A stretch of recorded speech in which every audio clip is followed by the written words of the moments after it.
All right, I'm just going to get started now. Screw it. Hello and welcome to my Girl by Moonlight development stream. I'm working on In a Maze of Dreams today, which is a kind of psychedelic dream traveler series playbook.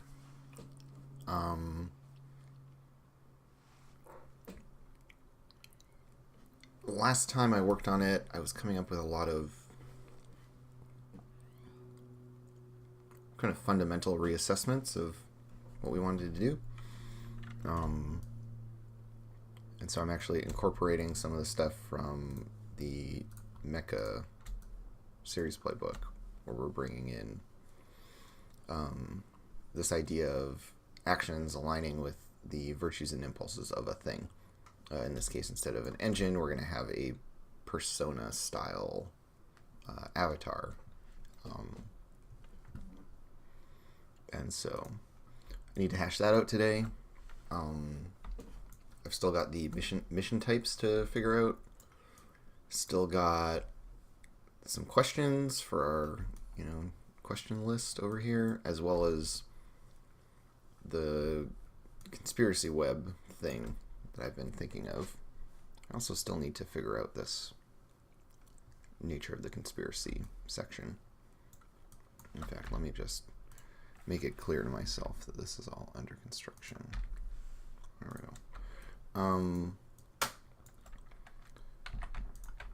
I don't need to add a space for avatars on the series playbook because they are going to live in people's notes sections of their own character playbooks. Kind of what I'm envisioning. But I need to think of like how they're actually going to work functionally, and then any other rules drifts that I want to do. So I'm definitely thinking of including like a sexy move in this series. And I'm not sure what that will look like yet. And really, I've got to figure out this whole conspiracy web thing next. I think once I get this figured out, this is going to really shape this is going to kind of broadly shape a lot of the play experience of the series. And once I know what that looks like, I can then design some moves around it, or crew abilities rather. We'll have a better sense of what our like stress economy is going to be, which then will help define how we want to do our virtues and impulses, and whether or not we want to change our virtues and impulses, all this kind of stuff. So I feel like this one here is going to be a big thing to figure out. So my little note to myself that I wrote here was mystery instead of hideout. Tracks our unraveling of the conspiracy, resets when completed, acts as a season change trigger. Maybe this replaces investigation track or supplements it in some meaningful ways. Spider's web or labyrinth, with the ultimate perpetrators at the center. Dead ends with peripheral benefits for pursuing them. So the idea is to have a sort of like spiral configuration where we're kind of nibbling our way around this mystery, slowly identifying some aspects of it, and then eventually like coming to a season resolution. Which is different from how we've traditionally been doing series playbooks for this game. So Starlit Kingdom, it centers around this Strike at the Heart of Darkness mission. And so anytime we do that, that's a series end, or season end, rather. And it either has the timer of the darkness hunting us, or us electing to go do it, right? So there's that kind of very basic tension, which is very, very much driven by the players' choices and mission. Similarly, in Darkest Night, We can do the season end mission, and then we also have a series end mission with all of this tragic fate stuff. Sea of Stars really does follow the same structure as Starlit Kingdom in that we have Stage of Desperate Counterattack as our season ending mission, and we have a little bit of extra tension with the Bastion track, where if this gets to 0, we lose, basically. If this gets to full, we have to get in a big fight. So very, very similar. In A Maze of Dreams has an opportunity to break from that format. And so I'm thinking that this mission, the Tier 3 mission, is going to be something completely different, or function in a completely different way. We might even eliminate it. I don't know. Or at least it might not live here as an option. It might live inside this. So that there's like... the only way that we can run that mission is by kind of unlocking it through the course of our mystery. I think that's a good thing. So I'm gonna add some notes about this. So unlocked by conspiracy progress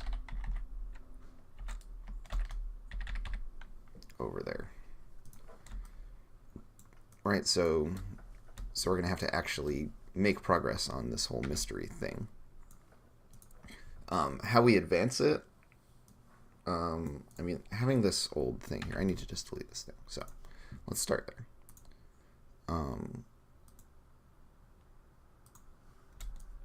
So we're going to have this amorphous thing in here. I'm imagining it as having a kind of, oops. We're going to give it a different shape. It's going to be kind of more of a, let's consider it a spiral at the moment. I think this is the most kind of clear shape for it. And along the way, we want to have, in here, let's just do this. Boom, the conspiracy. It's a spiral. So we're going to have like nodes along the way. We're going to have little dead ends.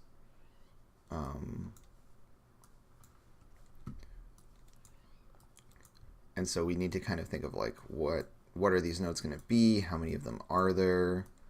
And we're pacing out the whole season of play with this thing. So this feels like so many, right? Far too many.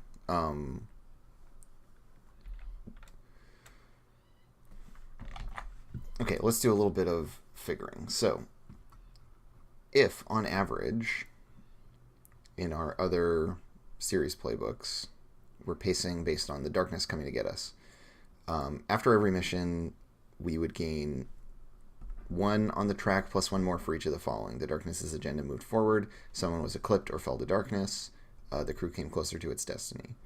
And so, on average, I would say probably like 2.5 per mission of advancing this darkness track, which in our case here is the virus's progress. So, given that it has 15, we expect like 6 missions in a season. And so we're not going to, if each of these is a mission, if that's how they map, then we're way off, right? So the pacing on this is a little complicated. I would argue that, so we want these like very big chunks because our progress, and this is just me trying to visualize this idea. So 1, 2, 3, 4, 5, 6, 7. We could go for like a longer season in this playbook.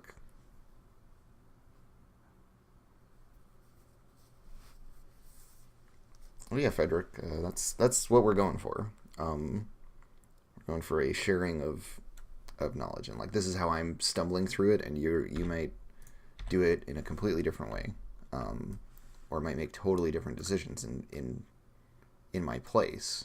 And that's the, like that's why people's voice matters, and why it matters that we have like different people making games or making any creative work. We want the biggest possible range of people doing it, because they're all going to have different ideas, and we're going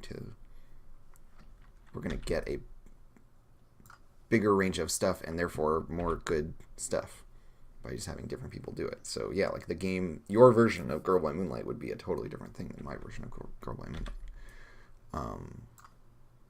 And this is just like my take on the genre, on the source material, on games in general. There are a lot of ways in which this happens. Yeah, Pentrolled, we're in the midst of, or these design streams are about Girl by Moonlight, which is my magical girl anime role-playing game that I am making. So like a tabletop role-playing game about magical girls. Specifically, this is what's called a series playbook, which, since my game is a hack of Blades in the Dark, is my analog for the crew playbook. So it's kind of like a thing that affects all the characters. But for me, for series playbooks, these act as kind of like a bundle of setting prompts, tone, and content for the game. And so the one we're working on right now is called In a Maze of Dreams, and it is a kind of like psychedelic conspiracy mystery thing. Basically, it's the Persona series playbook. There's one that's like the Madoka playbook. There's one that's the Die Buster playbook. Like, they're all inspired by different kind of subsets of the broader like magical girl kind of universe. And right now, what I'm working on is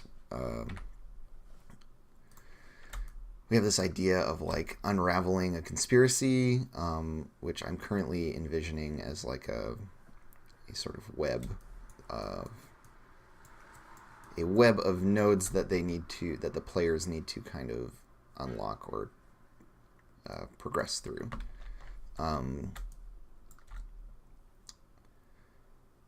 And that this will have dead ends and other little things that we might look at. And I'm just trying to kind of visualize it for now, and think of how I want to structure this. So, for each of these nodes, say we're happy with this idea of like there are nodes. And there might be shortcuts too, is another thing that we could look at, right? Like this could lead here or something, depending on some results. But then what we have to ask is like, what is inside of these boxes? So is this like, I'm just going to write myself some notes. So are we looking for prompts in the fiction?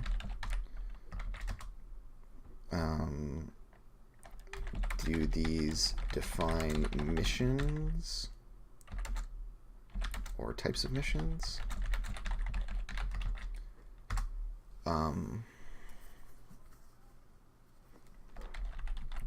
Rewards / costs.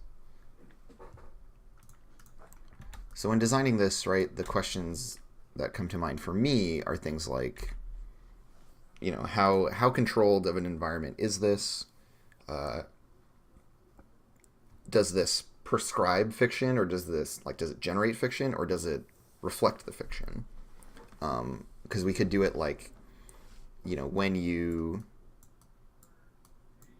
do X, right? And we could have there be like specific stuff that we need the players to do.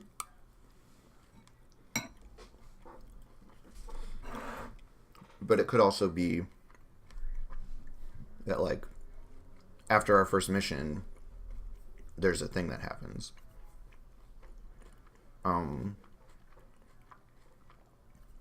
So this would be like, when you've done X, we like check this one off and move on to the next. Which, to my mind, given that we're repeating this season to season, seems super lame. Right? I don't want these to be a checklist, because that seems super dull. What I would like for these to be is like a loose guide. So then how do we progress through, right? This idea of like doing thing X, this does not appeal to me, because that feels really, really narrow. This feels like the whole thing's kind of on rails. Even if it's really broad, kind of formal stuff.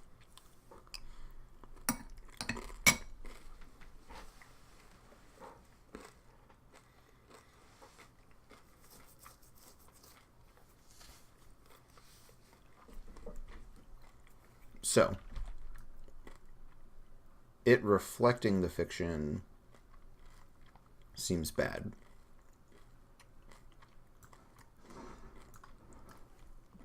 At least in that really one-to-one, very direct way. This could just be like per mission, so we could get like a specific number of things. So like after our first mission,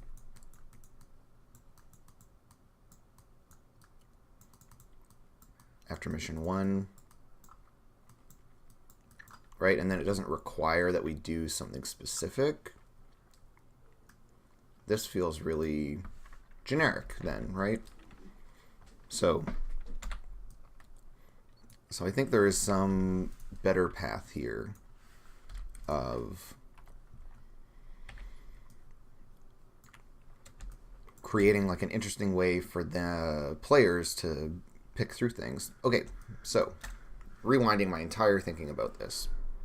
There's this idea that this be season to season, but this could be in a similar way to what we have here,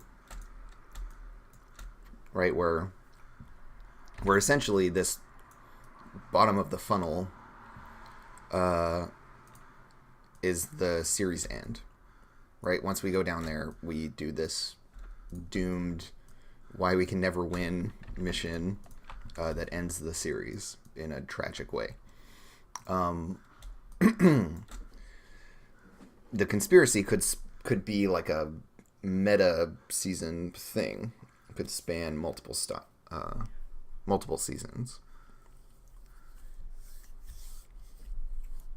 Yeah, Exerman, I'm not sure I haven't checked out enough of the Persona 5 stuff. I was kind of like, I tuned in here and there, but I don't know a lot of the details of the game. And it probably does have a lot of useful stuff for me to check out.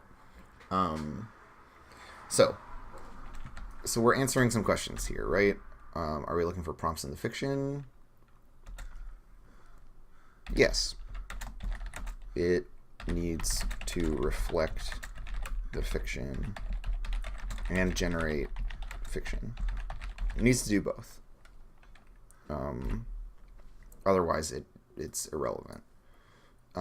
It's not just, which is all to say, like, it's not like the hideouts. It's not just a place where it's mostly about us getting mechanical benefits. This is about generating and reflecting fiction. Do these define missions or types of missions? I think my gut on this is no. It's not a railroad. Does it have rewards and costs? It should. Rewards are temporal. Costs are, yeah, what do we spend here? This idea of rewards being temporal is something I'm pulling from the funnel in the bad one, where we get a temporal reward for a like permanent cost, so that it creates like a narrowing of the space.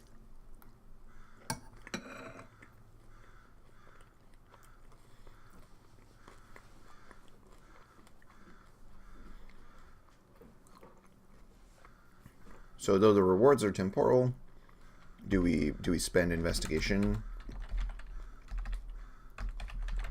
Do we pay these costs?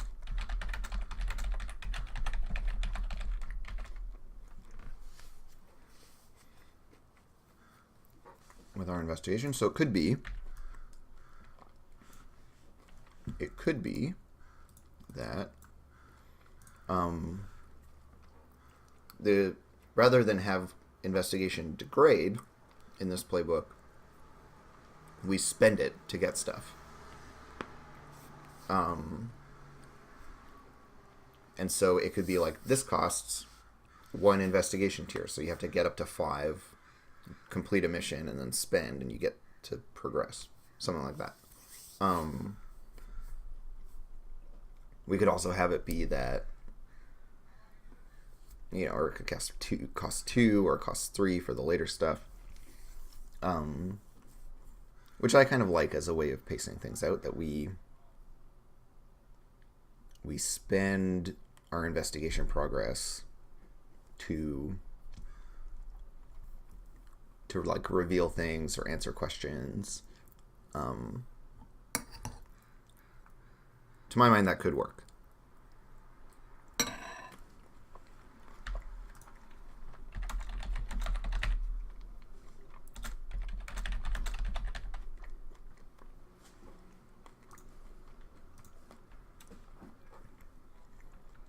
So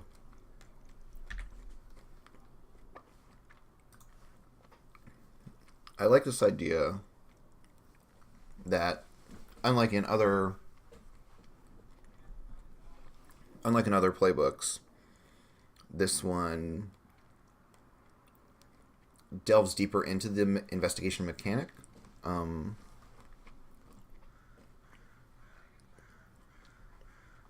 gives it a little bit more granularity.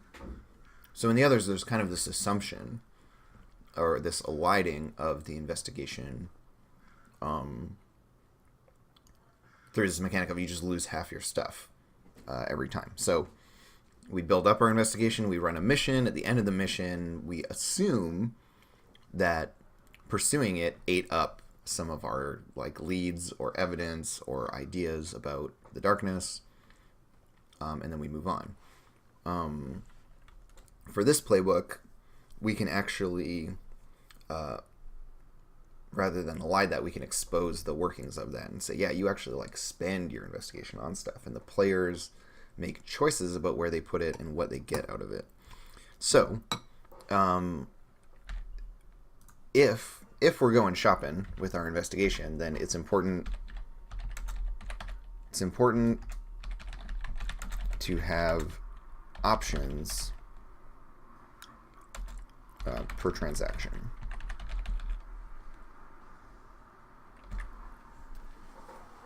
So rather than have pay this, get this thing, and it's the only thing, I think we want to do a pay this, get one of these 2 things or one of these 3 things, and move forward. And so you only get to select one of those things for that particular run down the toilet bowl here of this spiral.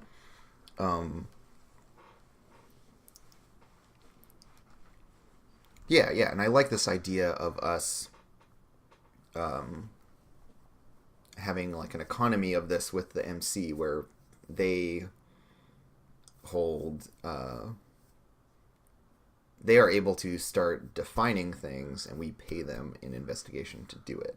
It's not that the MC knows, because we're all playing to find out, but just that we pay to make things concrete instead of kind of amorphously mysterious, right? So we're slowly kind of tying down this floating cloud of mystery and grounding it into being actual specific things. I hope you guys can't hear this incessant beeping that's about to go on for several hours.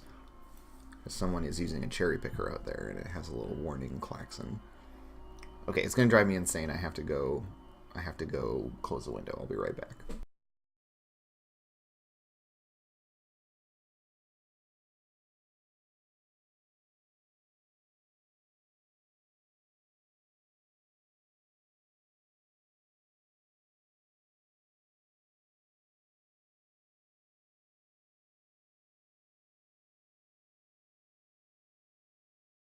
just endless hours of beeping. It's quite aggravating, especially when I need to stream. Should be quiet enough that y'all can hear it. I can still barely hear it. It's kind of the worst. So we're bartering with the MC for committing to certain truths. Now, I really liked an idea that I had previously of having like a prime suspect. And so, right, we have like the person that the crew thinks has done the crime. And they live here. But we don't write this down in pen. This is written down in pencil, and this changes a bunch.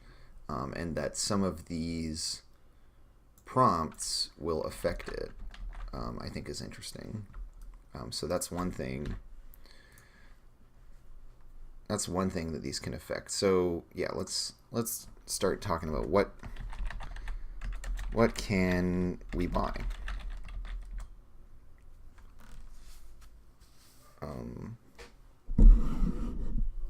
So I think we can change the prime suspect.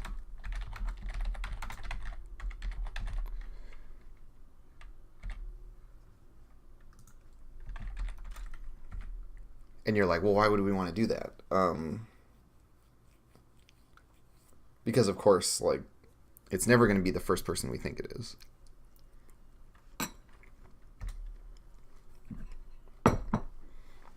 What else can we do?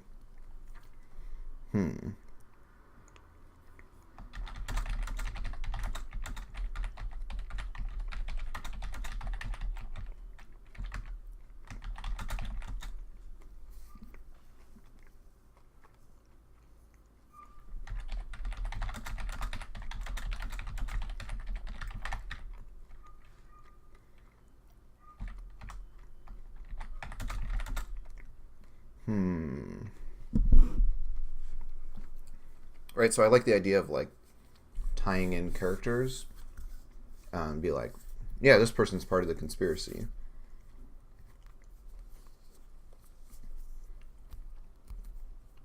So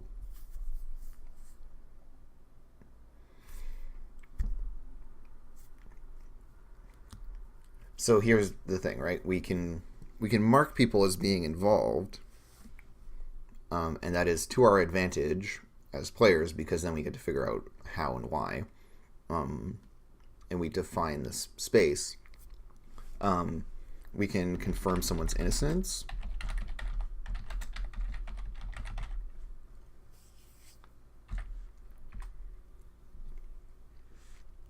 Right, so we start entering into this mode where we have like NPCs who are involved and those who we know are innocent, but that we are able to toggle people from one to the other, right? If we think of those distinct kind of groups. And there's nuance within that, right? Of like willfully complicit, ignorantly complicit, etc., etc. But we don't need to worry too much about making those distinctions as far as this stuff is concerned. This can be pretty high level. The details of it we define collaboratively. So we can pursue dead-end leads, bracket, which really means like turn leads into dead ends. Right? So we can be like, this bit of evidence, is it a thing or not? And we decide and then say either yes or no. And you're like, why would we want to pursue a dead-end lead? I'm going to make sure that there is a payout for it. So you'll get something for pursuing a dead-end lead. It'll just be kind of unrelated, or not directly related. We'll think of this as like, you can do a side quest, basically.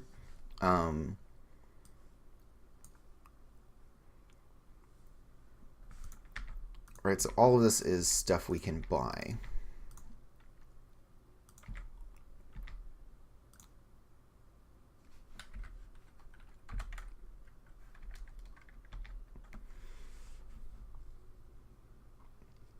What else makes sense here? And these are all going to be in like little bundles. So it's like get one of, like pick one of these three. And that way, and what that does is that gives this some flexibility to adapt to the narrative that's being told, while also, right, like we want it to constrain, but in a way that is, so we're taking the crew in a direction, but we don't want them to feel, like it's not solid iron railroad tracks.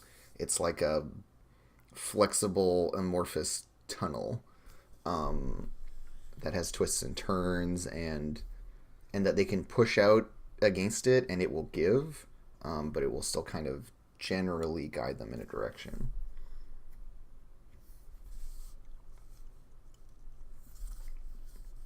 Yeah, as we get into like, I'm having trouble thinking of how to like define this idea, but I like what Magpie you're saying of like learn a pattern or mechanic about the conspiracy, right? Like learn a detail of the conspiracies. It's just like how specific, how vague can I be, right? Like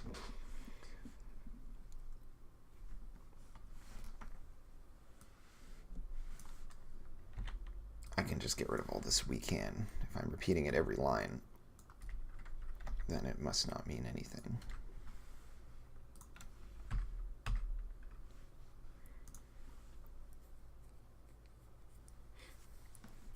So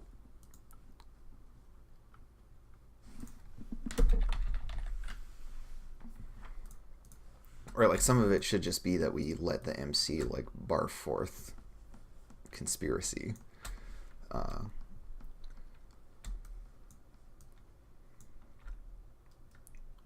Right, like we've already defined some stuff, but we can get into like the details of these things. And also these things can be revealed to the player characters, although it's more interesting always to make information that's new to the players themselves.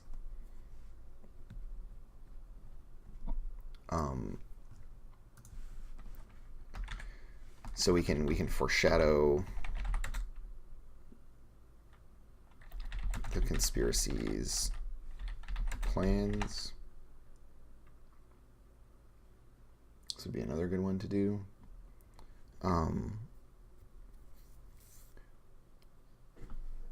Like I really want to look at stuff like the MC moves in Apocalypse World. I wonder if I have those somewhere.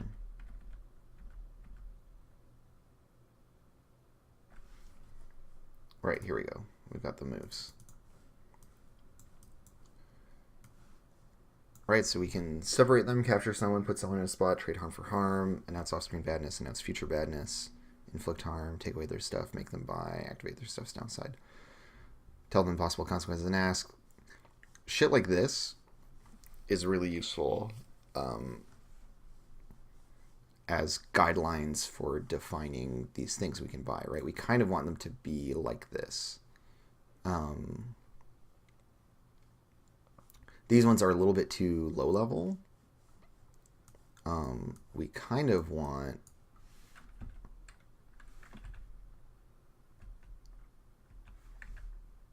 to look at these.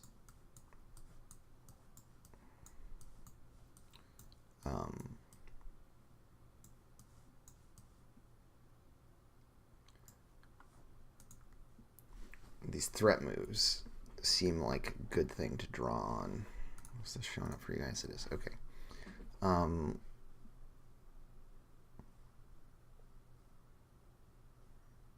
these are all not in genre for us, but we can look at these as a framework, right? So, and the reason I'm hovering over affliction, right, is because we have this ideological virus. So this one to me feels the most appropriate.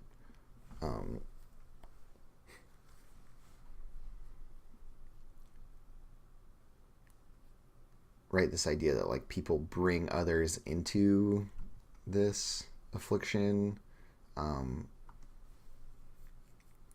Someone refuses or fails to adapt to new circumstances. That's a great move. That it be a punishment or a blessing. That it cause people to withdraw or approach. All right, these are all very, very general. To the point that I can almost see some of them working for us.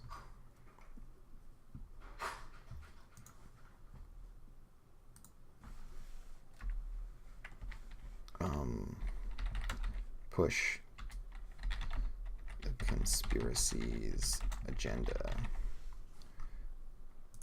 Right, and this might be something that we buy or a cost that we spend.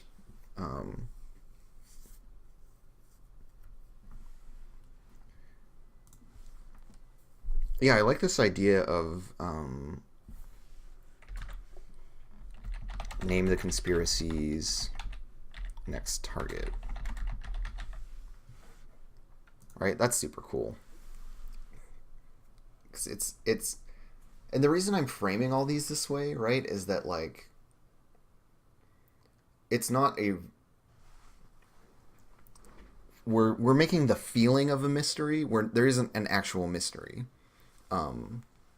Or if there is a mystery, no one knows the answer to it, including the MC. So, it's not like we reveal the conspiracy's next target. I mean, I might phrase it that way in the final cut, but what we're actually doing is naming the conspiracy's next target. It's not like the MC is going to have a plan for that, because Blades hacks and Blades in general is very player driven in the agenda of like what all the stuff we see is about what the players want. The MC doesn't really get to want things. They just keep providing an honest reflection of what the world is. So yeah, we're basically naming the next target when we reveal who that is. And I see no reason to have it like just be the MC. Like the players can name the next target, and that's still interesting, right? Like to me, anyways. That we can engage with this mystery in these kind of with our different hats on. So like we as players name the next thing. It's not that the characters are naming the next thing that's a target, but the players get to decide maybe.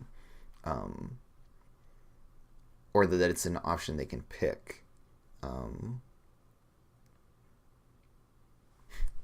yes, MC being master of ceremonies, not main character, which in the context of Persona stuff, I understand is very... it's a thing. So I like this kind of stuff. So bundles of 3 options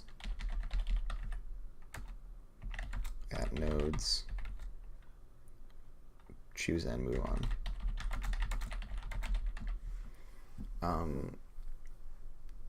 Are we doing this per mission? What's the pacing now for these things? And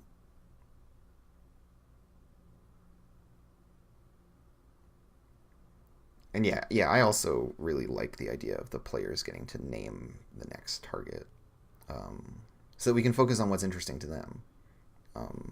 Because the MC doesn't really have a lot of, like the GM doesn't have a lot of stake in all this stuff. It's just like, I don't know, they're characters, whatever. I find when I'm running this kind of stuff, most of the time I'm not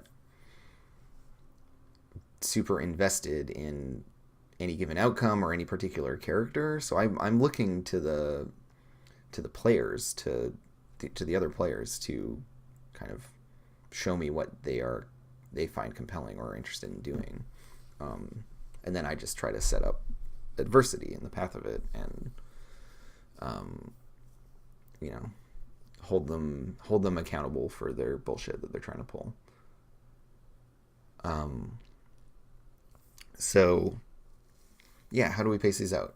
So we've talked about being able to buy them with investigation progress. So then, that is a really soft way of saying that missions define how that can go forward. Oh shit, you got the special edition Magpie? Yeah. The Blade special edition is super rad. There's also cool stuff. Udawasha is really, really nice as a supplement. It's a really interesting like counterpoint to Duskfall, and it's really well fleshed out. Like, it's a significant body of work. And like having the fancy book. The book itself is very cool, obviously, as well. Okay, so we have this soft pacing of we have to spend investigation progress to do it, and investigation progress is directly tied to how much downtime we get, right? Because we can only fill this track in downtime, with maybe some very small exceptions. We might have some mission types that interact with it in interesting ways. And so it's also really important that we have a mission that's like treading water, basically.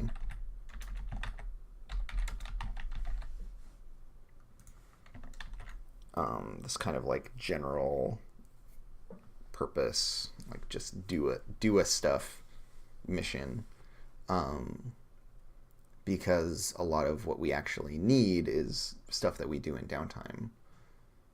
And so you'll see this represented in like the 2 tier 1 missions are basically like treading water. You don't really progress. You don't do like a big picture change by doing either of these things. These, to my mind, feel like these tier 1 missions, they feel like, oh yeah, that was one of the episodes that wasn't part of the like big continuity. This was one of the like truly episodic ones. But when we seek answers in a strange place or reclaim an object of power, we make a more lasting change, right? Like this information that we gain doesn't go away. This object of power we gain is usually like we get like a hideout thing or something like that, or some important MacGuffin that we carry forward with. So these ones feel like they have more of a long-standing impact, right? And that's by design. And then Strike at the Heart of Darkness is obviously it matters. That's when we fight like a big bad of some kind. And so that's our way of saying like, cool, we're done with this set of antagonism. We're moving on to like a new bundle of antagonism. And so our tier 1 missions, which we can comfortably run after we have spent a bunch of investigation,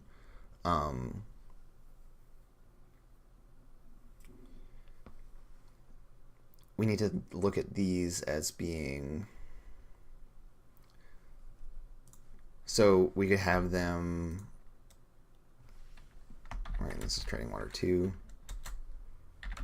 Does this tier award some investigation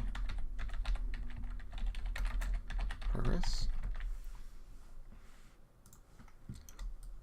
Right, this is a legit question because we're going to be spending it. I think it makes sense to have this tier be a way that we generate it outside of downtime. So we can investigate in downtime. We can also do missions that give us more because we're going to be spending a lot of it. And that these might allow us to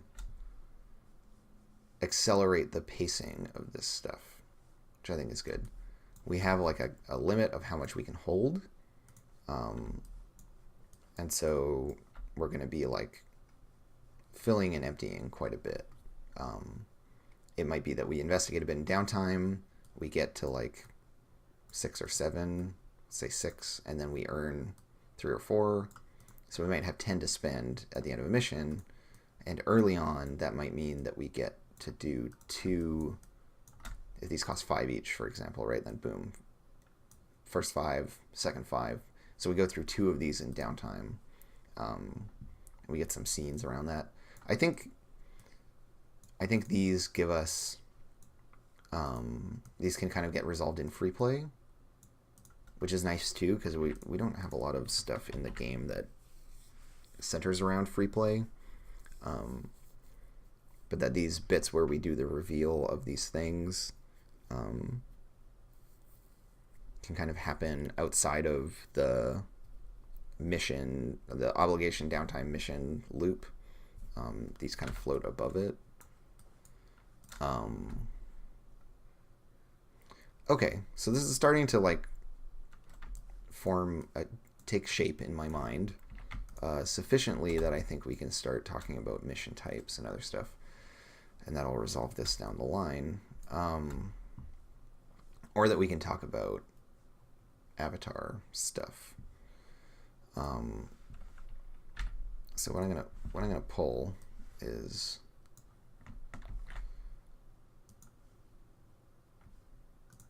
actually what we can do is just drag these two over.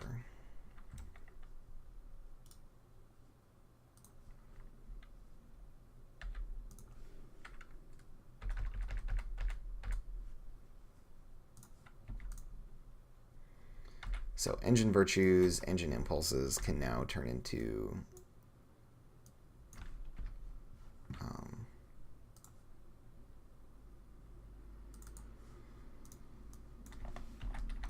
avatar impulses and avatar virtues. And I think we keep some and we change some. Right, because some don't make any sense.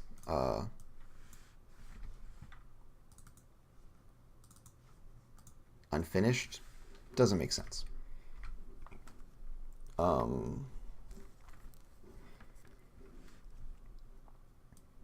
Ancient doesn't make sense.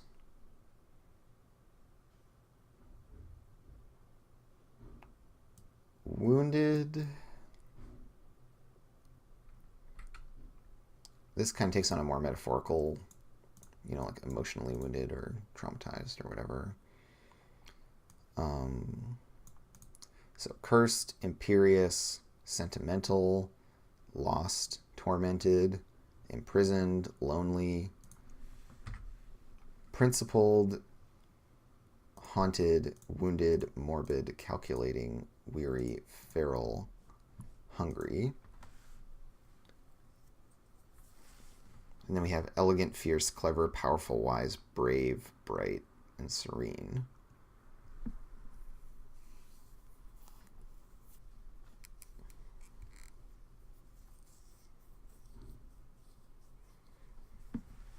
And so here's where we have to ask, like, what are we trying to say with avatars, right? What is the...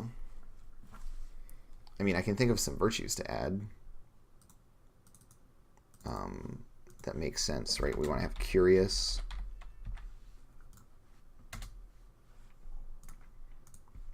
Because we're investigating, right? Curious makes a lot of sense to have as an avatar virtue. I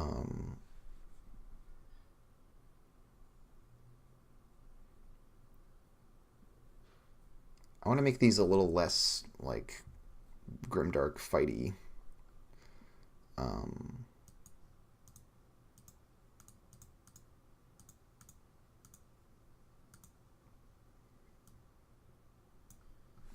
kind of feel like wise doesn't fit.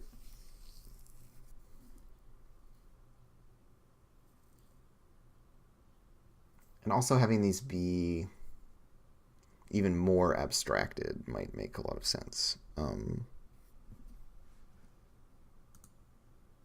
Like pulling things like powerful out.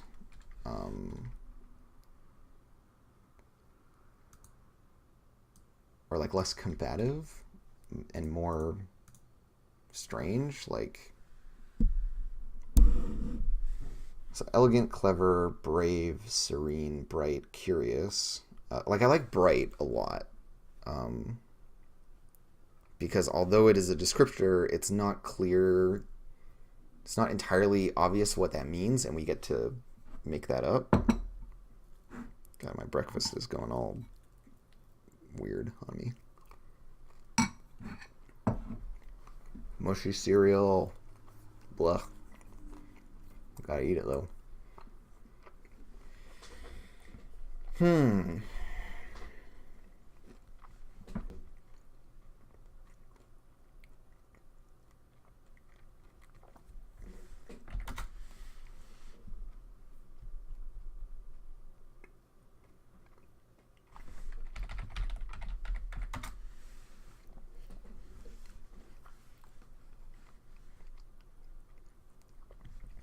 Yeah, and like I want them to be more in this spirit of like bright, curious, playful, serene. Yeah, less combative.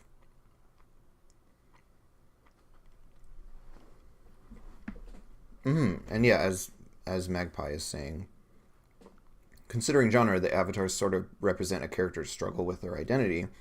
So the virtues are kind of about like who they want to be, right? They're these idealized notions of self. And so I like making them have like a clear tone, um, that's a little bit more lighthearted than, um, right. Honesty of Stars is a little bit more heavy because we have stuff like fierce, powerful, wise, right? These kind of, because we're implying this like, I mean, and stuff like ancient, right? That these are these weighty, ancient things, right? These engines, these huge things. Whereas, um, for avatars, right, it is a perfect expression of your identity and will. It lives inside you, but it has its own thoughts, emotions, and desires, and is alien to you. Right? So these need to be, right, and these are, and so yeah, these are your avatar. This isn't you. These aren't qualities that you have necessarily. Um,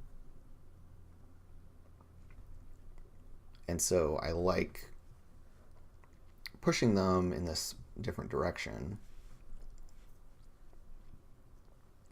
Their dark side should still be kind of heavy, but their virtues should be a little bit different. Um,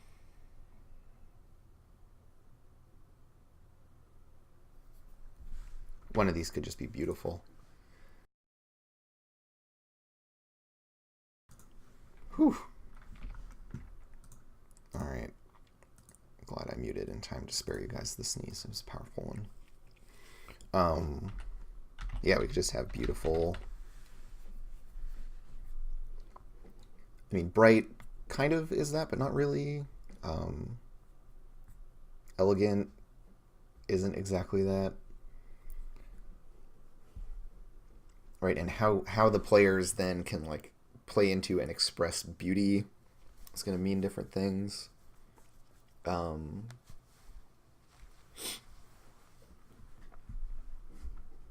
yeah, I would like for these to be a little bit more true to like classic magical girl shit.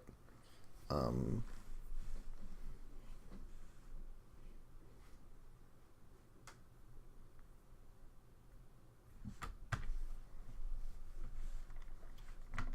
so that's a good start.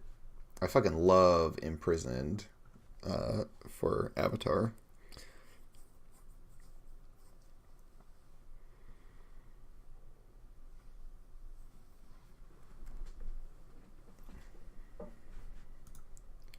Yeah, I don't quite like the idea of like I think it's a trap to have. All right, also I've got to just like got to do a change to this formatting here.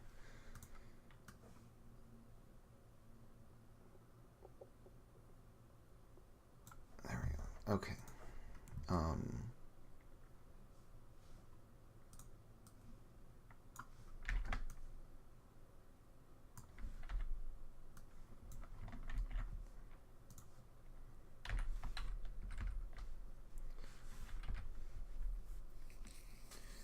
Hey, Mads.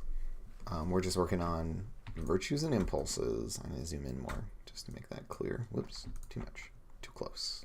Back off. In terms of the idea of like antagonistic pairs, so like beautiful and ugly or whatever, like any of that duality stuff feels really limiting, and that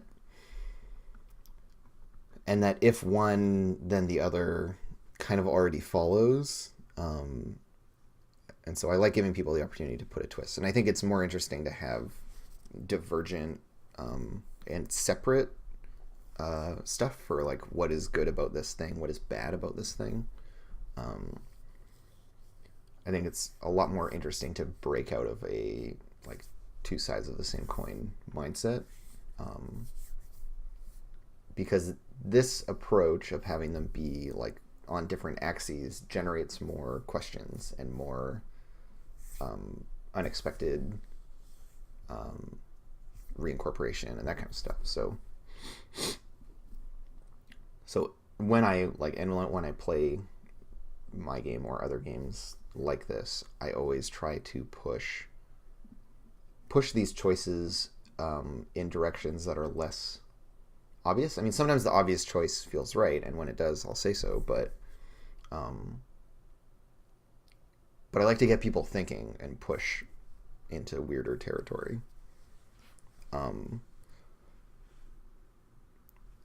Especially because this one is all about the like. This one wants to go into psychology, so we want to, draw people out a little bit more, get them pushing outside the limits of their expectations a little bit. I'm looking at impulses and wondering if I need to add any. I already have a lot.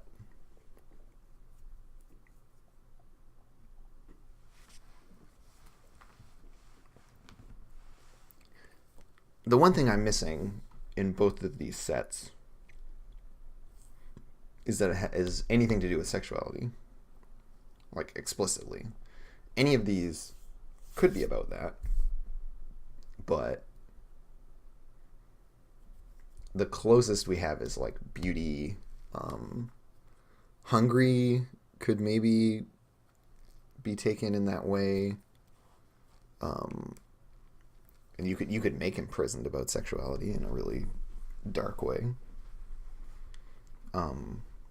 The virtues, okay, and so here's the other reason why there's like two lines of impulses, one line of virtues, is that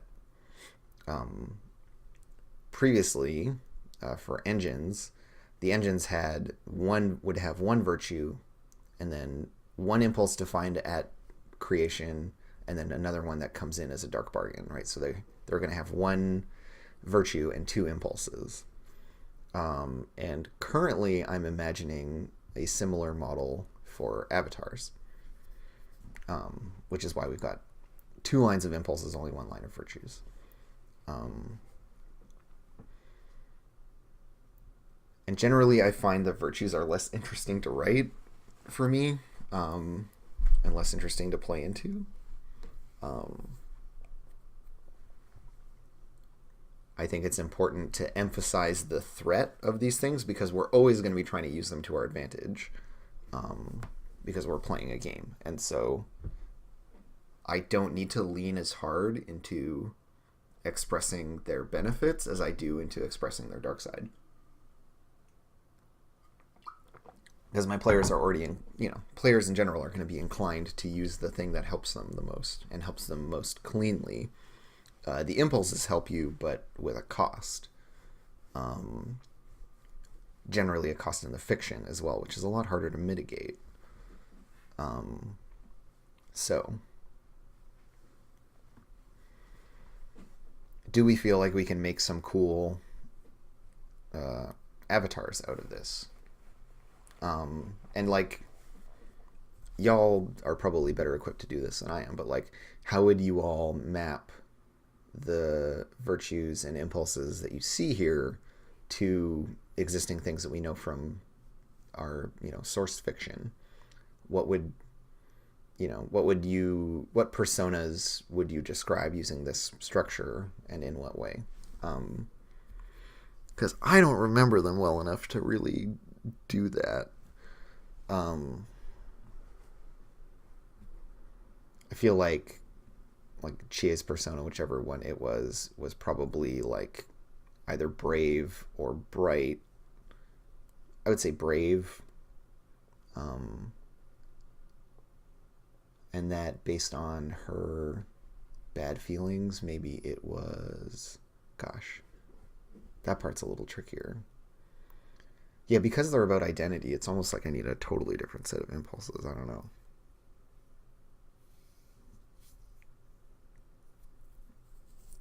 Yeah, here we go. So Magpie Mirror says Yukiko would be beautiful, imprisoned, and maybe hungry, right? So like, yeah, that rings true for me because she has the like cherry blossom, like, virginal, very like classic beauty vibe thing going on with her persona, if I recall correctly. Um, and so yeah, and then imprisoned because of how she feels about that, right? That it's like limiting to her, as well as all of her stuff about like how tradition and family demand things of her that narrow her options. Um, and then, uh, yeah, hungry as this like extra dark side to it that we would find out later in play. I think is interesting. Yeah, so I feel like we can build compelling things out of what we have thus far. Um,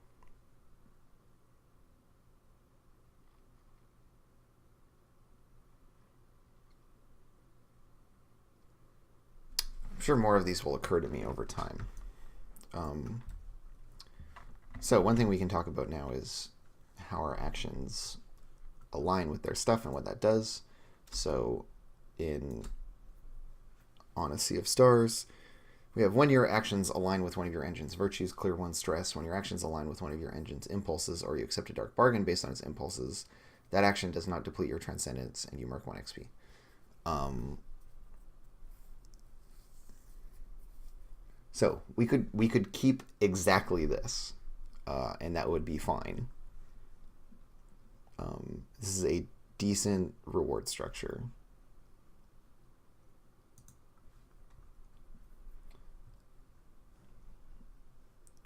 So I'm actually just going to copy.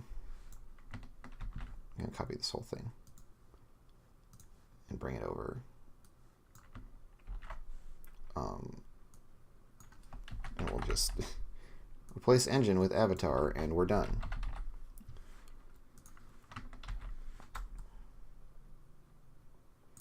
I feel like I just want to keep this. I feel like this is a good reward structure for this kind of thing.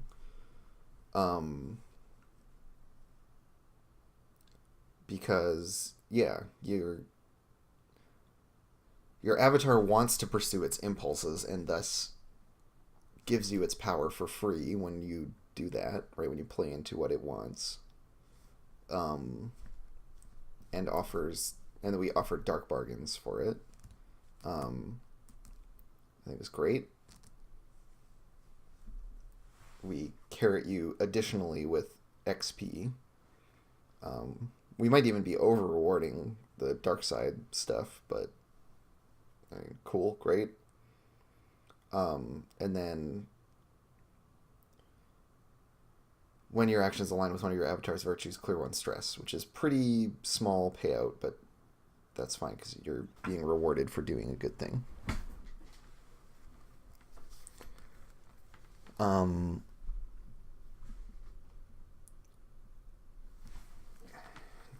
How would we change this to better reflect what In a Maze of Dreams is about? Or do we need to change this in order to reflect that? I mean, I've just justified it in a way that fits this set of fiction as opposed to the other. Um, so clearly it's not too far of a stretch. But is there a way to more elegantly kind of tether this in? I mean, this first one actually feels really on point, because when we are being right, that especially with this positive spin of having stuff like curious, playful, and beautiful that we can align with, like when you feel beautiful or when you do something that is beautiful, then boom, you clear unstressed. It actually follows quite nicely. Um, yeah, I think we keep these, right, because this also implies that like your dark side. This shows the like power that the character's dark side has, right? That it has this like limitless supply of the energy that you use to transcend, as long as it's doing bad shit, and that to kind of shape it into being good um, requires your own personal resources. Um, yeah, yeah, I'm down with this. I think this is solid. So, I'm just gonna do a little bit of housekeeping here.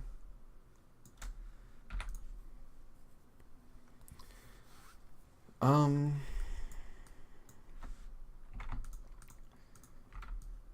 so we have answered a bunch of questions about the conspiracy in this incredibly messy way.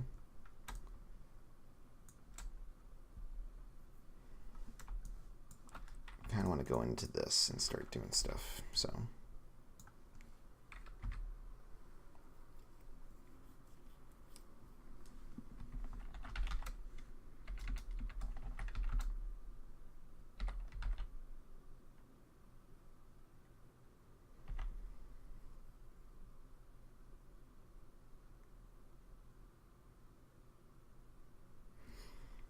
Siramira, this series playbook in A Maze of Dreams is about. It's basically the like Persona, Serial Experiments Lane, Paprika, and some other stuff like that, with like a little bit of like a cyberpunk kind of vibe. Um, so it's the like sexy psychedelic magical girl playbook, um, wherein we are squared off against. So the darkness is this like conspiracy, um, that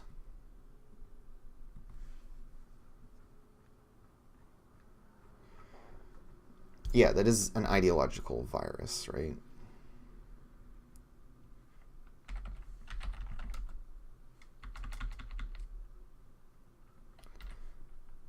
So it's an ideology, not an idea. It's an ideology. Right? That's how you spell? Is this. Yes, that is spelling. It's amazing to me that I'm so bad at spelling, but here we are. Um,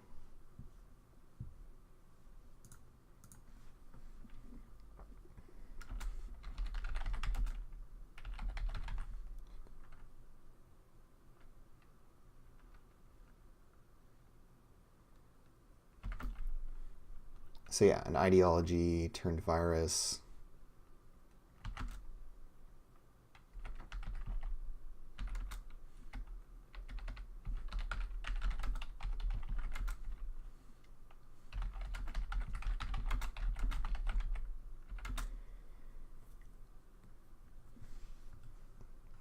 So this is like the ideological virus is like the core notion, but these are all going to be framed as like sickness.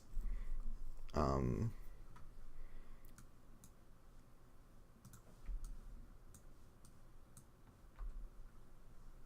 right, we're still going to have a vector of infection, a host, and an impulse. Um, and I like having impulse tie into, right, like we have a thing with impulses, huh? Isn't that strange? Um, and so I just want to flesh out some more permutations of this core concept that I want to express, of like ideas as um, mimetic virus. Um,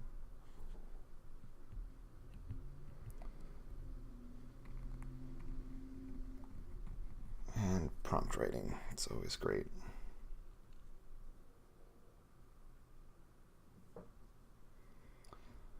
So we have an ideology turned virus. I need to... A single dream that plagues the world.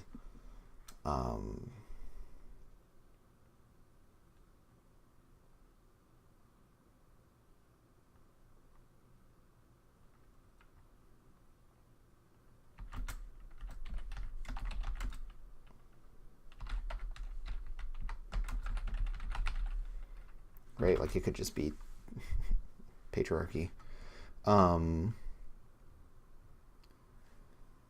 I just want to make sure I'm not treading on my own toes here, right? Of our vectors of infections, our host, our impulses. Right, because if it's a toxic cultural movement that wants to make us shed our bodies, started by a cabal of sorcerers, that infects us by way of our passions and conflicts. Cool, right? Like, I'm just going to make sure these all line up still. And because although we have cultural movement, we could then tie that to insular communities and coded language. And where is it?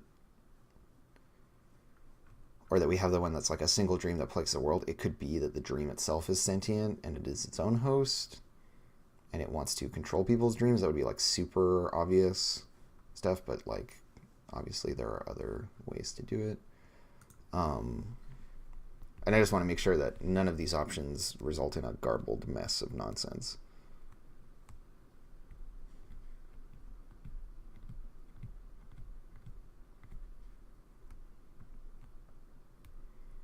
Ooh, yeah, I like Magpie mirror test. I like your suggestion of a specter of past wrongs. How do we codify that?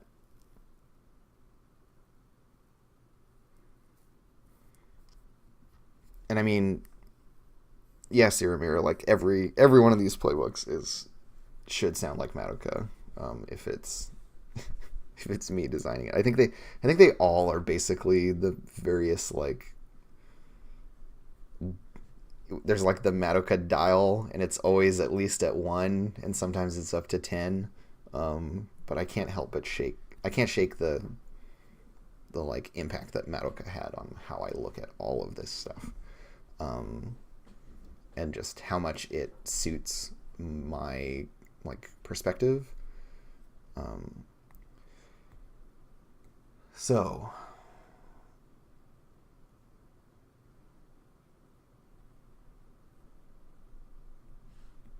right, and this single dream that plagues the world. Dream is a really open-ended world. It could be like a hope or a thing that people are pursuing.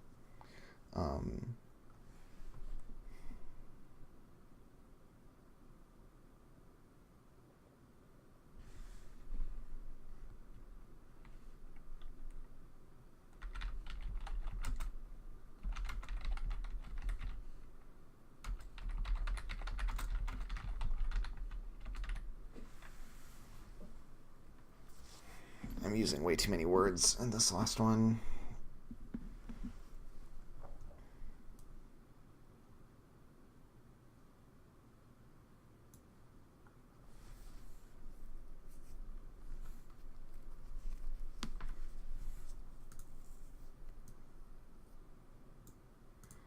I mean, to my mind, right, haunting is our virus analog.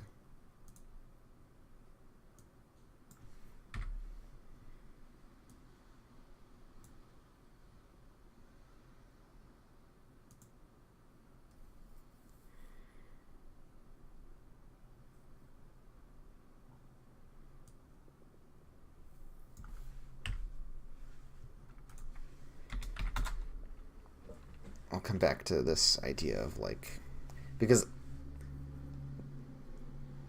I love both reads on it, right? Of like literal ghosts or like like a literal like specter of some past thing, or just the metaphorical, the like long shadow of history kind of vibe that you can go with as well. And so I want to make a prompt that opens up both of those options.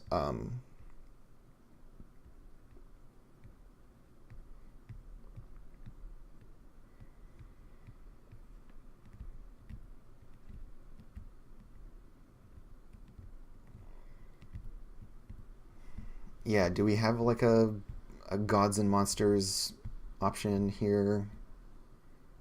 Could even go in like a kind of Sandman direction if we chose something like that. Um,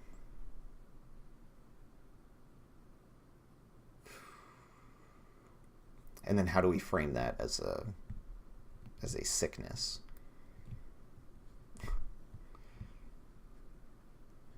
Without offending too many people.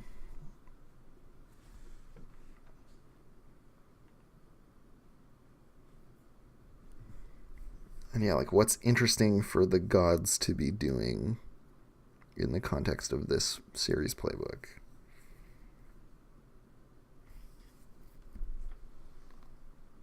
All right, because their impulse will still be something from this list of controlling people's dreams, driving people to self-destruction, hiding one person's shame, isolating us inside our own minds, making us shed our bodies, shattering the barrier between waking and dreaming, instill an alien morality in us, or turn reality to farce. Right? That's what they will have come here to do. That's what this idea virus will do. And I mean, right, Siramira, this is kind of what I'm thinking, right? Is like, what is the difference between a god and an ideology? They say so. Yeah, to me, they feel very similar, especially in the context of this.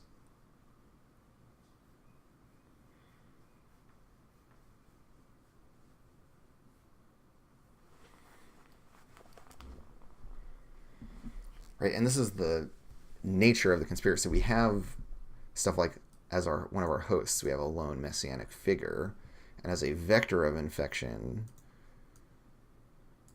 right? You could frame any of these as a religion, right? Even ingesting a fragment of dream, right? Like this is a nod to certain religious practices. We have ritual in here, hopes and desires, which I think is a big part of what religion is about. Also, insular communities and coded language. Religion is full of this shit. Right, like any of these vectors could be framed as a spirituality kind of angle. These two fit for religion. Luminaries also fits for religion, as does Cabal of Sorcerers, because really, what are priests anyways? If your religion forms online, this still works. This one is a little more sci-fi and less fit for religion, but also like maybe this is the god of your religion. They worship an AI. Because there's a Google programmer who is forming a religion around worship of an AI. Artificial person as messianic figure could totally be a thing. Or a sentient dream. That could be what a god is. So, yeah. And yeah, Mr. Worst, right? This whole thing is about memes, basically. Like, the power of infectious ideas. And is totally, like, this is by far the most political one, because it is about, in a lot of ways, or reflects, like, America today, right? Where there's all kinds of wild stuff going on with, like, how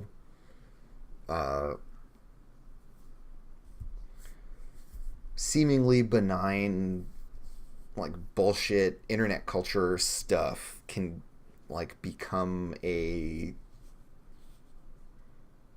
carrier for all this bizarre ideological content that it was never meant to be paired with, right? Like Pepe the Frog is core to our understanding of In a Maze of Dreams, and I've ranted about this in previous ones, so I'm gonna stop here. But yeah, like it's super about it.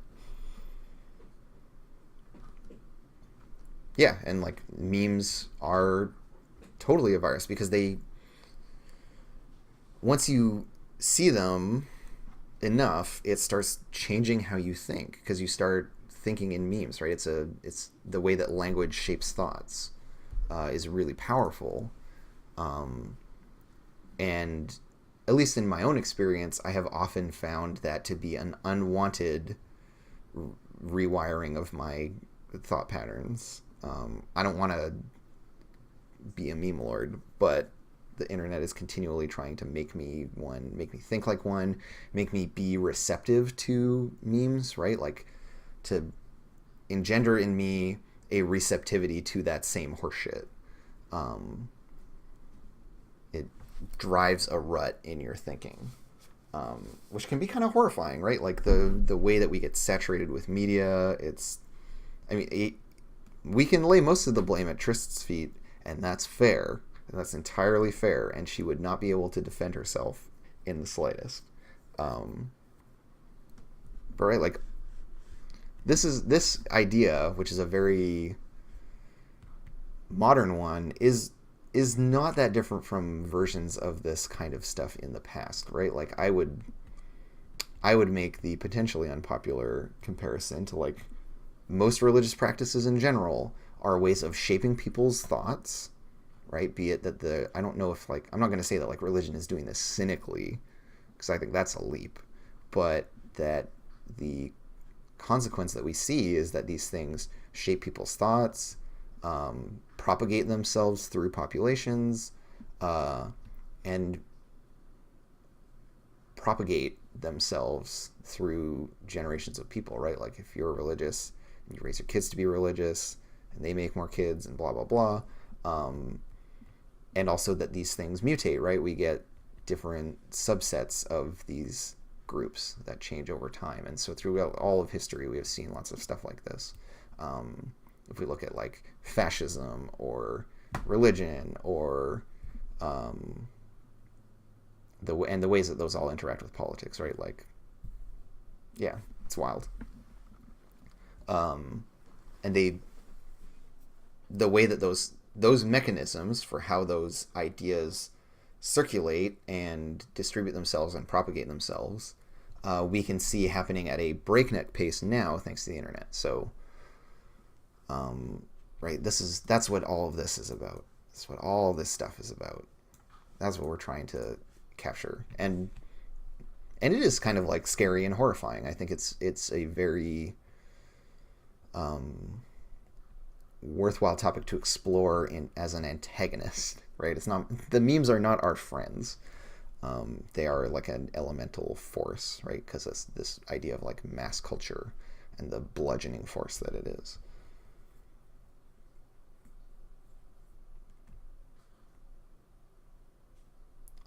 Yeah. So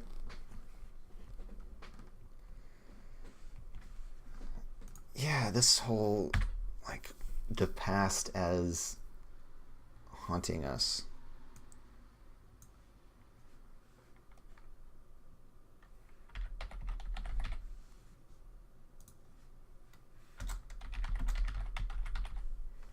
I think we can just phrase it as history haunting the present, right? Because we're basically saying history is a ghost, which I think is a fun thing to say. And that this is the nature of the conspiracy, right? The conspiracy is formed out of our past, and its legacy into the present.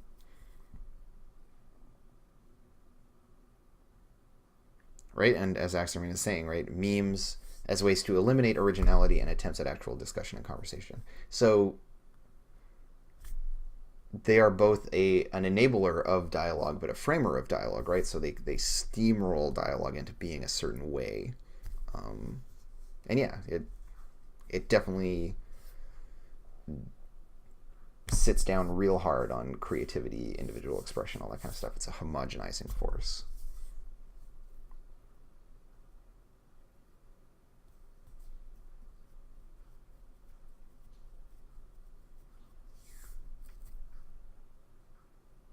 Oh yeah, maybe adding like literal ghosts to our list of hosts. Um,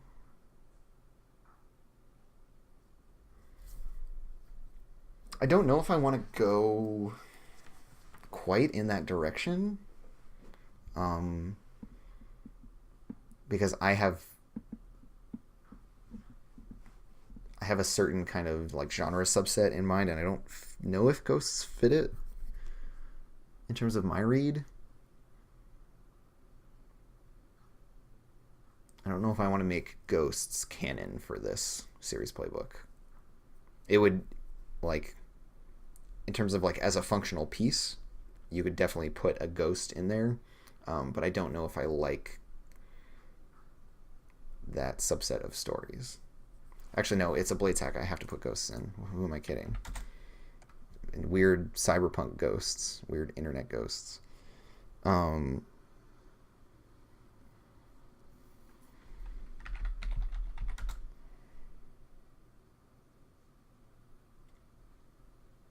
and I mean, Lane is full of ghosts too. I don't know why I'm being so resistant to this. Just because I'm being dumb and stuffy. Um,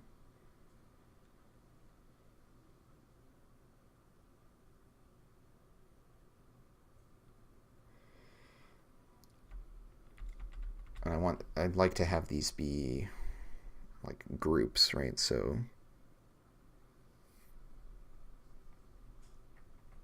just saying ghosts feels a little bit abrupt, right? Like we want to characterize this somehow.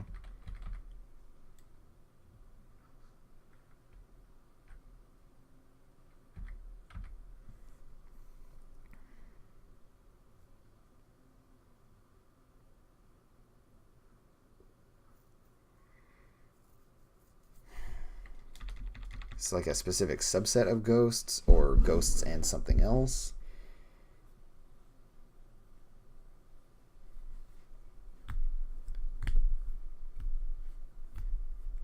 I mean, we want to like make these internet ghosts basically.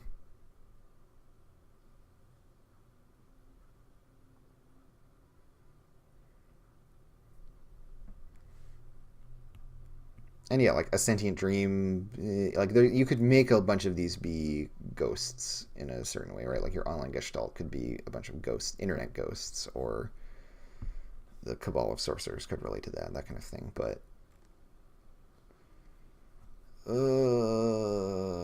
how do I put ghosts in here without just bluntly saying ghosts? Um,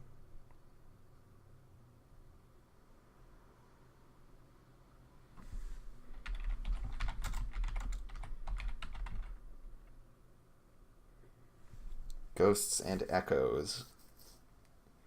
Because, like, what does that mean?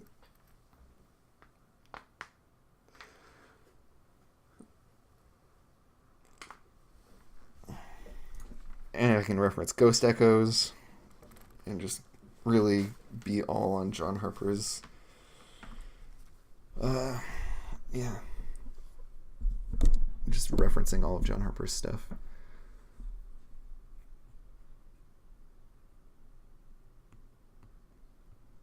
I like the idea of echoes being like.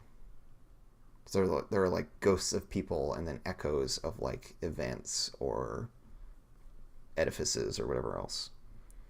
Um, and so, what other plague can we put upon the world with the nature of the conspiracy here?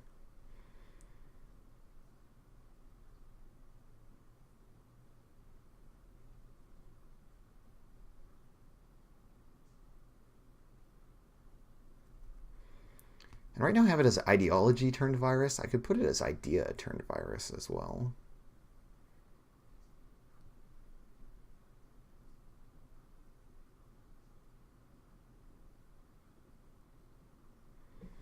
And then one of these needs to be NERPs, right? It just needs to be fucking NERPs.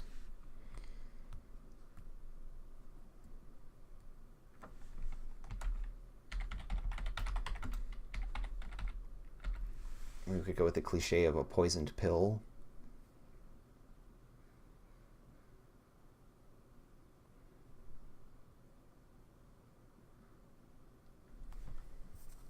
right? Something that we all swallow.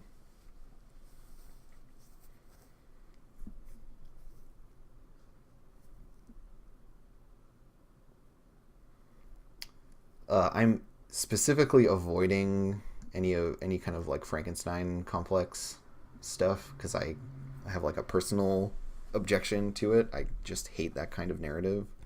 Because like it's so bullshit. um,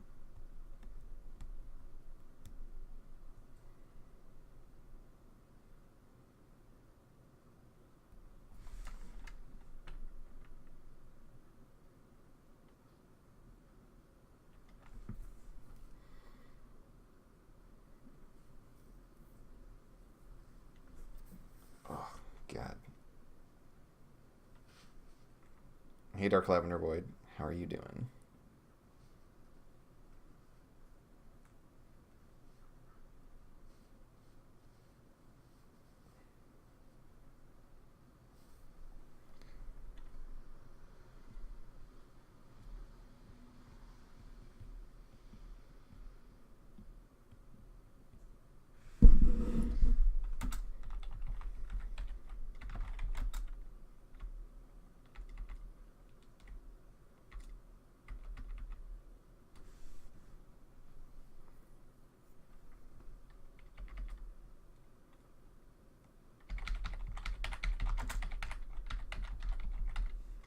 Poisonous consumerism.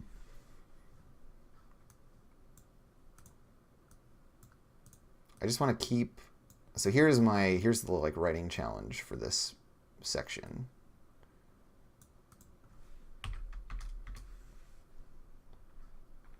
Is we need to have like a word that is, you can see each of these has a thing. We have virus, plague, toxic, haunting, right? These kind of like infecty words. I want to keep those. So Axerman agrees with me, but wants to hear why I think those kinds of narratives are bullshit. So here's why.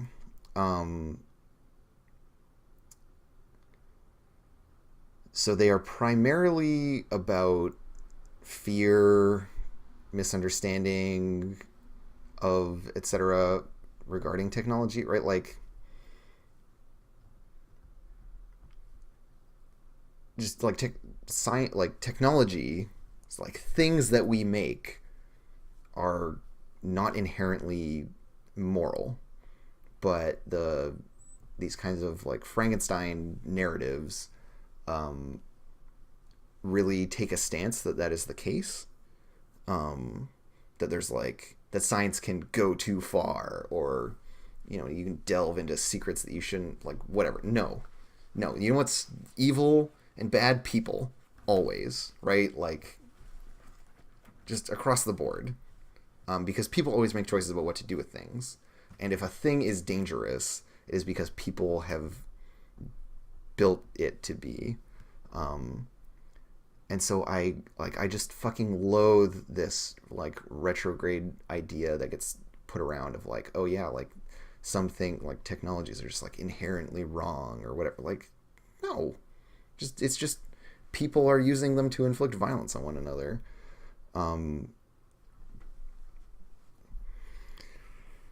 Yeah, I think it's just overly simplistic and creates a bunch of other bad behaviors in people. Like that narrative gets used all the time to propagate a bunch of really awful status quos. So, yeah, I just don't see it as being a very productive type of fiction.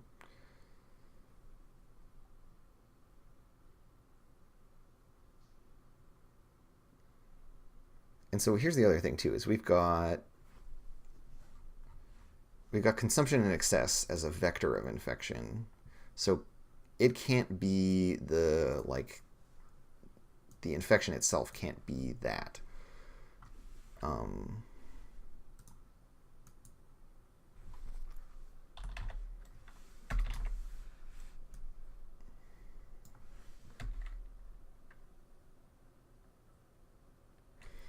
And really what I want with this whole poison pill thing, right, is something that we are told will help us but actually hurts us.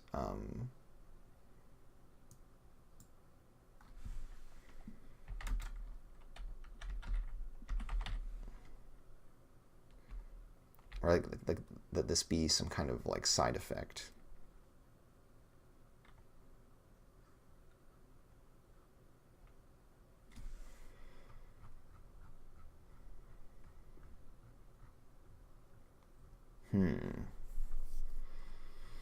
I don't quite know how to phrase this one.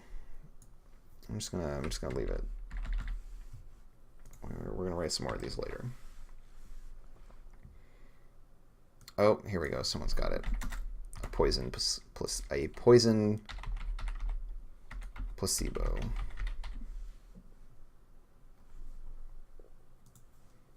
Perfect. Thanks, Mr. Worst. I think that's a great one. Right, because it's a placebo. It doesn't even do anything in the first place, and then it's poison. Yeah, I think that's super cool. And also it's like incredibly vague, which all these prompts need to be. So yeah, people can riff off of this, I think, in interesting ways. And as always, we will see which ones actually survive testing. As you can see, we're really basically done, right? This is all looking good. But honestly, it's getting pretty close. I need to spend a bunch of time on my own figuring this shit out, because there's going to be a bunch of prototyping of this that's going to go on.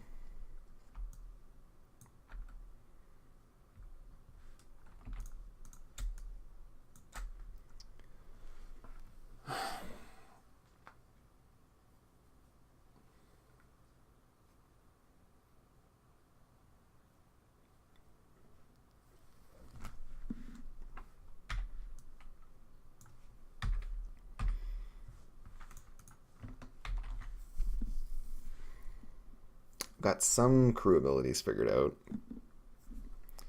but nothing for transcendent abilities.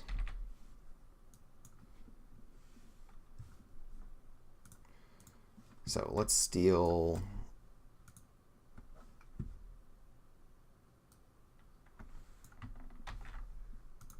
this.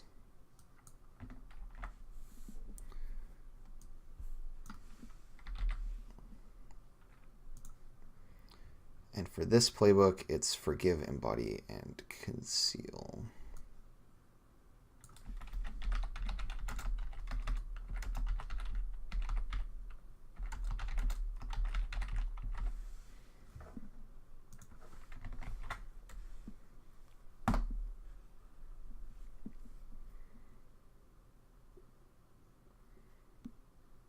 Yeah, right? Dark Lavender, like, these prompts, you can just spend so much time on them. And I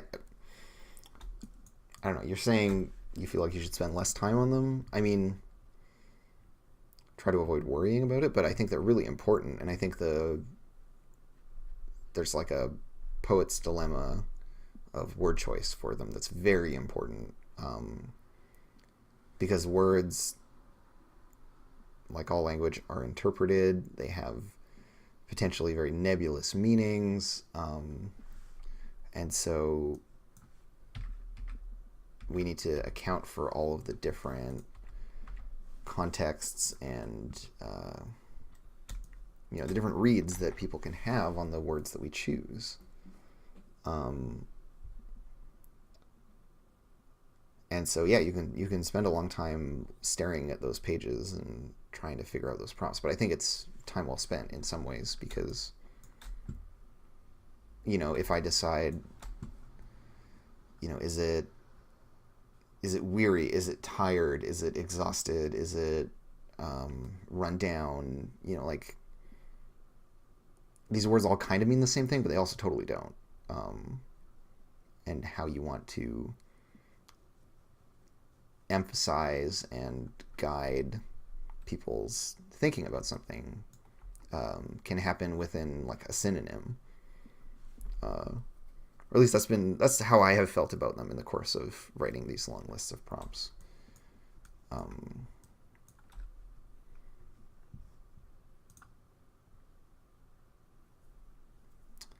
Okay, so I kind of want to have like an inception move where we can like cut deeper and do some dream within dream bullshit. I'm not sure quite what it's going to look like. I think I don't want to have the whole like full on like you're in another instance of the dream, but just that we have a move that nods to that kind of idea by like slicing time, or like changing. I definitely like the idea too of a transcendent crew ability that affects flashbacks.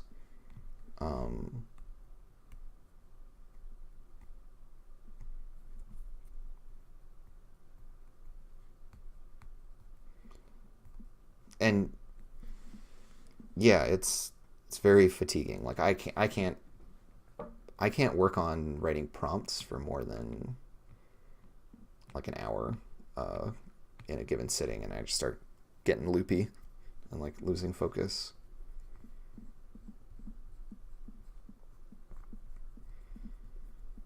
So I definitely like the idea of having like a flashback related move.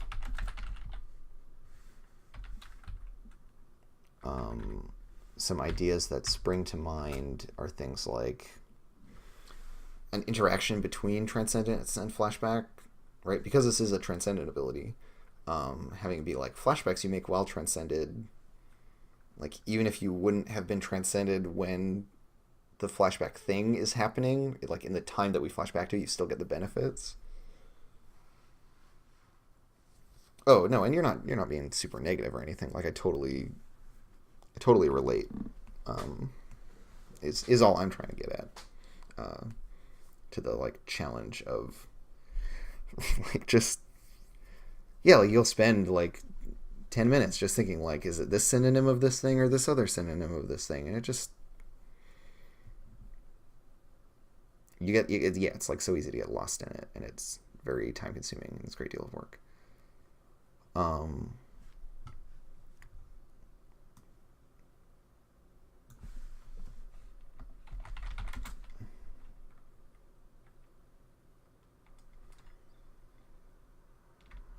let's see here. So flashbacks made while transcended receive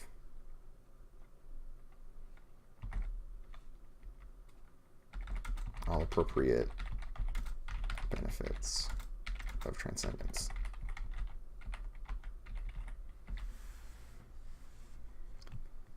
So yeah, you're like, as long as you're transcended now, any flashbacks you do, you're also transcended in. Um,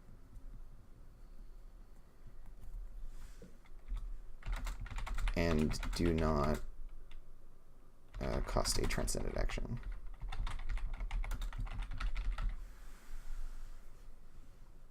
Transcendent action. This is a bad way of phrasing this. And do not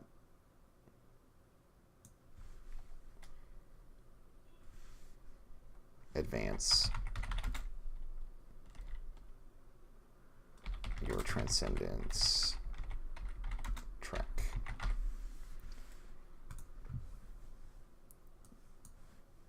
So yeah, free transcendent bonus for flashbacks. This is all, I'm just making this in Photoshop, Mr. Worst. It's not the best program doing what I'm doing, but it's what I got, so.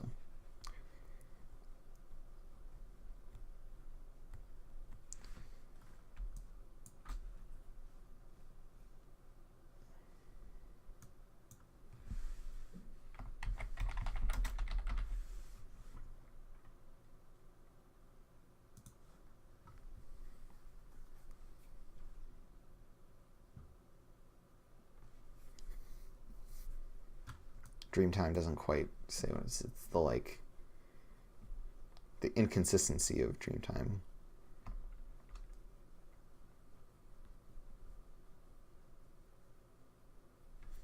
anyways, we'll leave this unsorted. But basically, what I'm trying to say here is, okay, we're doing a thing. I'm transcended, and I like punched a dream ghost. Cool. We're now in a set of circumstances where it's like, oh, I need to like flash back to this thing I prepared. Yeah, Reverie is an ideal. There we go. That word that combines dreams and memories perfectly. So I just punched the dream ghost, where we talk a little bit about the significance of me punching this dream ghost, and then we hit another challenge where I need to flash back. I am transcended. I've spent one transcended action. I flash back my transcended action that so I do an action in the flashback. I get to benefit from my transcendence. It doesn't cost any ticks on my track, and then we come back to the present. And say it's like, say I also have this ability giving me +1 conceal, and that my flashback involves me rolling conceal, so I would get to benefit from this +1 die. This second clause might be too much, because we already have ways of avoiding spending transcendence. I don't feel like it's appropriate to double down, because it could align with one of my avatar's impulses, and then I would have no trouble. So I don't see the need to have a redundant factor like that. But yeah, I like this idea of like this weirdness around time. Where like in your remembered flashback, you're suddenly transcended just because of like dream logic. Oh, actually, yeah, this needs to be called dream logic. Right, because it's all about the inconsistency of continuity while in the dream.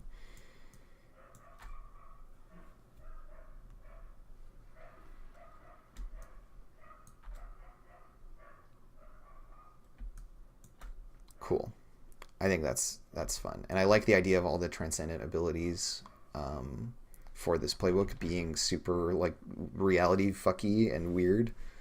And so my typical formula when making these is we have something to do with like harm and recovery. Every playbook has one of these where you just get +1 to a bunch of things.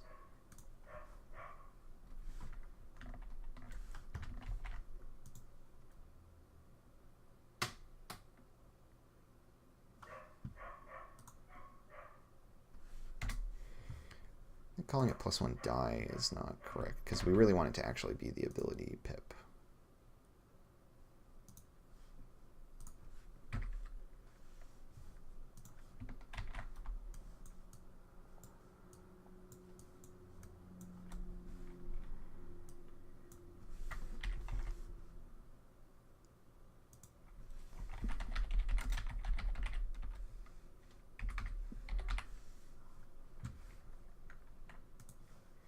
Kind of like this wording more. Each character has +1 action rating in Forgive, Embody, and Conceal. And so you would actually record it on your sheet in the transcendent columns. So anyways, to go back to this, right, the core one is first and last rolls made while transcendent also count as recovery rolls, in addition to their other effects. So we get to heal a bunch by fighting. And then we have something that's just like straightforward and mechanically good. So we have +1 to all resistance rolls. Great. In the bad one, we have an interaction with Fatal Harm, where we can like keep fighting through Fatal Harm, which is kind of... And then we also have a recovery thing. I also really like this ability for the thrill. It's a good one. And then similarly, we have a level 4 harm interaction, and something around... This one relates to like armor, but it's some similar ideas through all of these, I feel. a kind of core theme of like resilience, and having things that make you like feel like a badass is kind of the emphasis. So I think this will make us feel like badasses, and give us like cool, more of a like heisty emphasis, that I like. And so then having something relating to harm or like sustain for the characters, or a way of cheating death, is a good last one. And also, notably, Starlit Kingdom also has a way of cheating death in it. So pretty much every playbook thus far has had a way to cheat death, as well as like ways to get around recovery or interactions with harm. Right, like we also have this one: when you take harm, recover stress equal to the level of the harm. Because these ones are all about like costs and payouts. And then for Honesty of Stars, a lot of them are about like, this one feels like kind of a very teamwork emphasizing playbook.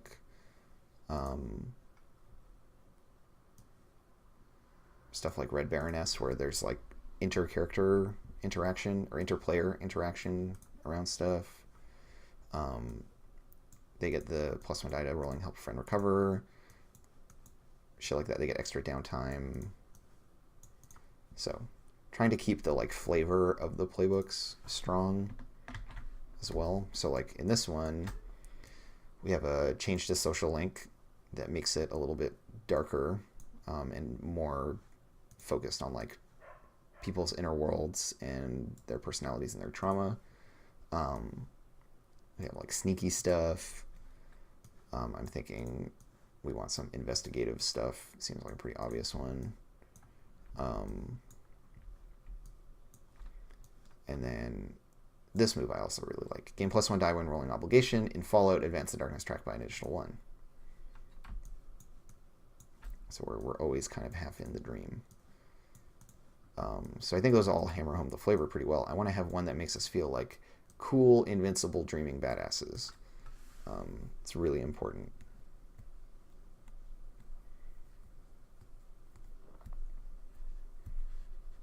So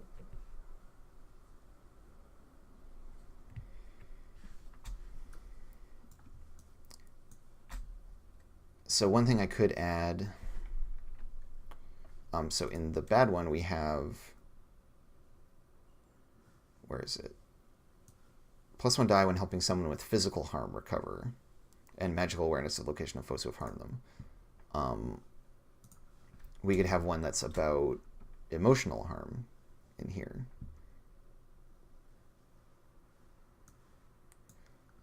Which would feel kind of similar to this move, but focusing the downtime on like exploring each other's feelings, even when we're doing other stuff, I think is really interesting.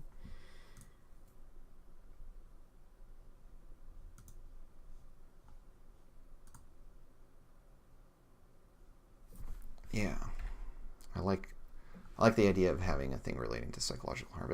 It kind of makes sense to have it be part of this move, but then this move is just getting too big.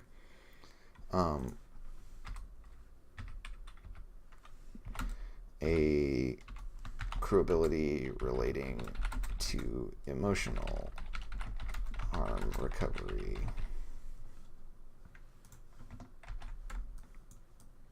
Notes for later. It's like cool, transcendent, dreamer abilities.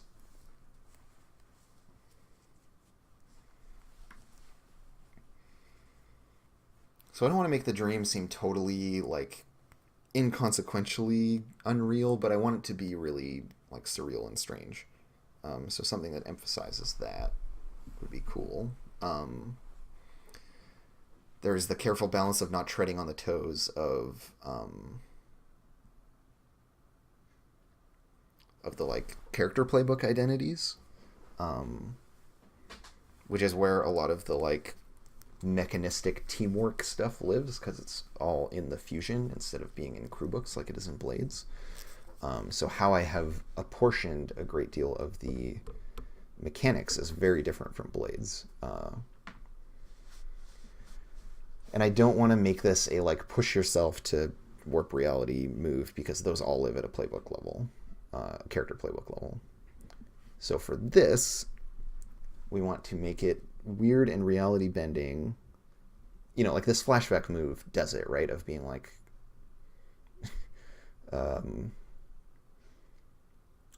causality and the like forward movement of time aren't guaranteed in the dream.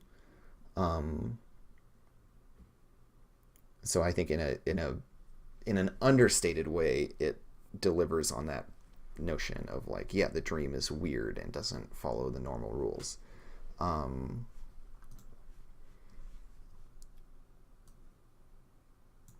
And that, you know, as in the Matrix, like some people will be better at distorting reality than others. Or well, the like shared, you know, the idea space of the dream is more malleable to others, to some than to others. And the characters that have the like push yourself for such and such effect thing like still matter.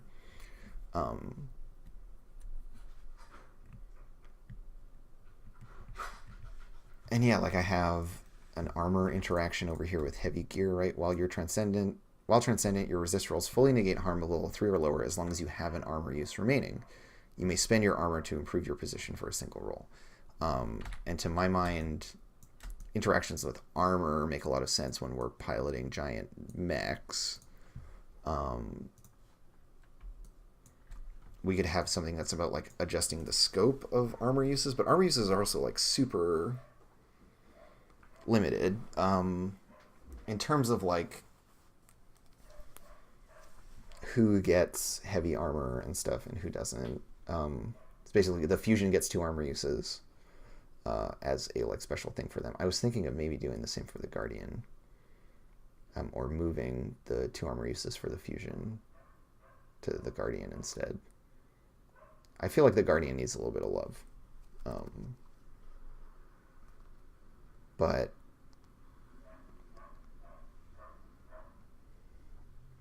with these transcendent abilities, it's important to remember these are only happening during missions, because you can't really transcend outside of the missions, or at least it doesn't really like, it's not something I want to emphasize. I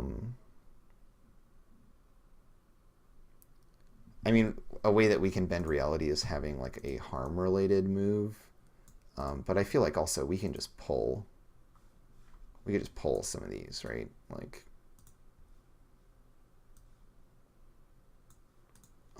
we could take Tireless. We could take, at this point, also, I won't allow it, right? Like we can cheat death. We have so many ways, and actually, one that works really well is eject. Right? Like, eject makes a lot of sense in both the playbook it's from, which is the mecha one, but then also in this, right, where we like drop out of the dream, or we like eject our persona in order to survive something. I think is really interesting.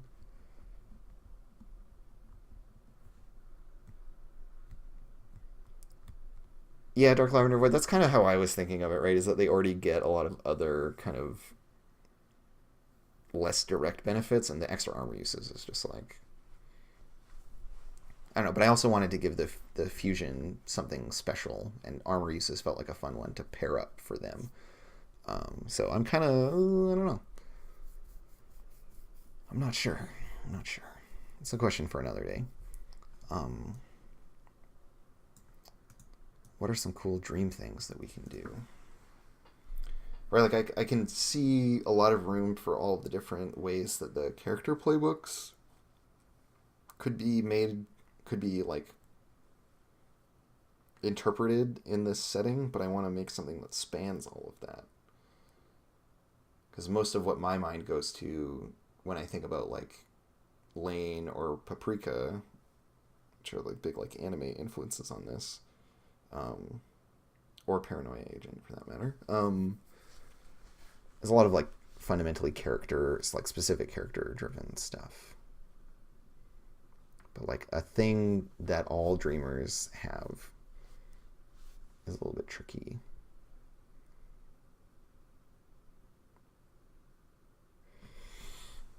Well, I'm at the end of my time limit, so whatever. I'll have to figure this out another day. Oh well. Very happy with this crew ability. Excited at the idea of this one as an interesting like design counterpoint to the physical harm move that exists.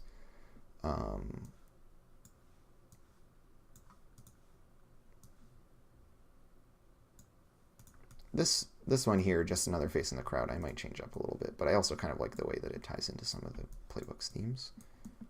And generally, I'm quite happy with the nature of the conspiracy that we sorted out today, and with where this whole thing is going. Once this is sorted out, I will feel confident doing the Dreams End bit, and helping define what the missions need to do, but not what they need to be exactly. So, getting there. And I might add like 1 or 2 virtues and 1 or 2 impulses, but also keeping like a fairly controlled set of these I think is productive for us. So I'm gonna shut this stream down. I'll be on twitch.tv/DND in an hour if you want to go check that out. I'm going to be trying to work on this some more this weekend and get some stuff hammered out, because I'm going down to Seattle the next weekend, and I'm going to be doing a playtest with John Harper, and I want to have a bunch of material to like talk to him about and show him, because this is going to be like the continuation of our mentorship stuff that he's helping me out with. So this is kind of like a check-in deadline. If I'm content complete for that weekend, that would be super helpful for me, because I can get his feedback on the whole product and also just like hand it to him and be like, look at this, tell me what you think of this, and he can kind of look at it on his own time and then get back to me. So that's kind of my self-imposed deadline. Unfortunately, I don't think we're going to be streaming that playtest just because it's going to be in person. And I don't have a good setup for doing that. But I'm definitely going to be talking about it once I come back. Probably on Monday, I'm going to do a little stream where I review my notes and talk about the experience. So,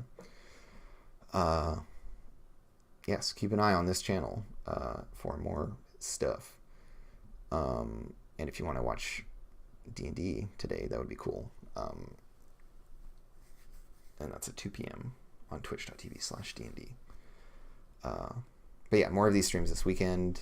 Not sure exactly when, but I'll tweet about it. Twitter being @CommutingCrow for me. So, see y'all later. Thanks for tuning in and for your contributions, insights, and help. There's a really big contrast between how much I can get done when I'm streaming versus how much I get done when I'm on my own. So it's always nice to have y'all to chat with and hit ideas off of. All right, I'll see y'all later.